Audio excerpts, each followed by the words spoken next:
Hey gamers, and welcome to my top 5 worst board game expansions of all time. I have a lot of board games in my collection, and these are the 5 expansions I think are the absolute worst. Now, just to hit this home a little bit, this is my third or fourth time recording this because every time I do one, I look at my shelf and I see one that's probably worse.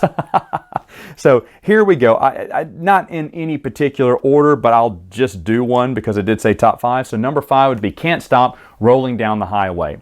What a great idea for a game that is awesome. Can't Stop doesn't need an expansion, but when I saw Rolling Down the Highway, I was like, oh, that seems very interesting. Let me try that because, hey, I can always try an expansion to one of my favorite games, and it's awful. It's awful to set up. It takes forever. The setup is nothing for regular Can't Stop. You just bring the board out and then go.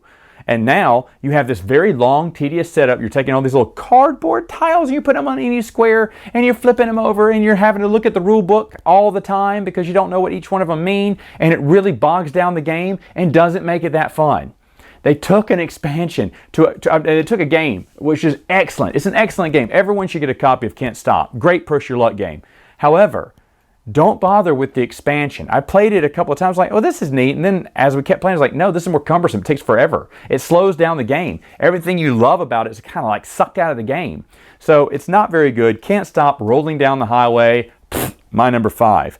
My number 4 is Rococo Jewelry Box. Now this one is in the big expansion, I think, the special edition on Eagle Gryphon Games, and I'm glad because it's super expensive online if you want the original copy. I got one in a big trade and I was so excited because what makes Jewelry Box so exciting? Nothing. Nothing. I put it out every game, and we've even house ruled it a little bit. I've lowered the cost on buying rings or whatnot and getting some extra victory points over there. No one ever goes to the jewelry box. It is a waste of time. You only have limited number of plays anyway. You do not want to waste time going to the jewelry box. It gives you absolutely no benefit.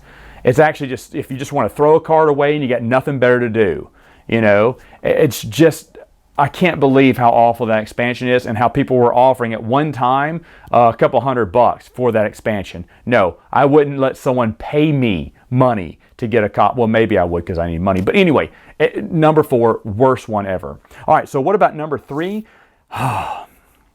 Man, all these are bad. Zombies is one of my favorite games. It's the gateway game that got me into board games. And every expansion has been good or okay. Only one so far has been outright terrible, and that is Zombies 15. I was very vocal about it because I was so disappointed. We were so excited when this game came in because this is back when we were playing Zombies every week. And so when the new one came in, Zombies in Space, we were so excited. And we read the rules, and I read them again, and I read them again, and we started playing it. And the game is broken. I mean, they didn't even test play this. It is awful, awful, awful. Why would you move around the spaceport when you just have to wait for that spaceship to come to you? That's all you have to do. So in 1 to 3 turns, the game will be over if you just sit there. And we figured that out very quickly. Everyone just stayed at the station on all 4 corners, and whoever the ship came to that turn, they won the game. That was basically it, unless it came to you and then 2 people won. Really bad that they didn't think about that. Really awful gameplay. I wish someone would come out with new rules. Maybe they have. I don't know. But it is an awful expansion to what I think is a fun series. And again, I have a soft spot for this series because even though it is roll and move and play some cards, it's still a classic for me because, like I said, it's my gateway game. But Zombies 14, terrible. Number 2, this is a hard one. But I'm going to go with Bootlegers. I love Bootlegers from Eagle Gryphon Games. You're selling liquor to different speakeasies. It's very thematic. You're making deals with other players. There's a copper token that comes if you sell the most ale. It's a catch-up mechanism, but it makes sense because if you're selling the most whiskey, yeah, the cops are going to start cracking down on you. You should be under the heat. And I love this game.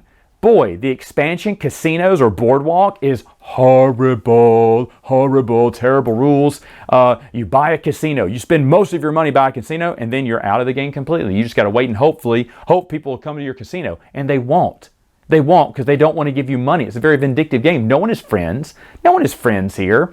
And I've even tried to change the rule up. We just recently played this because I said, let me see if I can get Boardwalk in there. And so you play Boardwalk. Oh, by the way, an improvement to the Boardwalk, to your casino, what does it do? Nothing. The rule book doesn't even tell you. It doesn't even tell you what improvements do to help benefit your casino. It's in there. So, hey, you can get improvements. Okay, why would I need it? What would it do? What does it do for a casino? Nothing. Nothing that I know of. Because you're buying unlimited liquor there too at a high price. Boy, this is dumb. So my rule was, okay, you buy a casino, but you can't shop there. You can still sell to everyone else. So maybe that would mitigate it. No, wrong. People stopped using that location unless they were really hurting for money and they wanted to get a fast payday. But they weren't doing too much because they didn't want you getting the lead. And by the way, you're out so much money that it's stupid for you to buy one. A buddy bought one against me because he didn't want me to win. I nuked him with the same option. I nuked his casino he was making the most money. I mean, his speakeasy he was making the most money on. And we both lost gloriously together.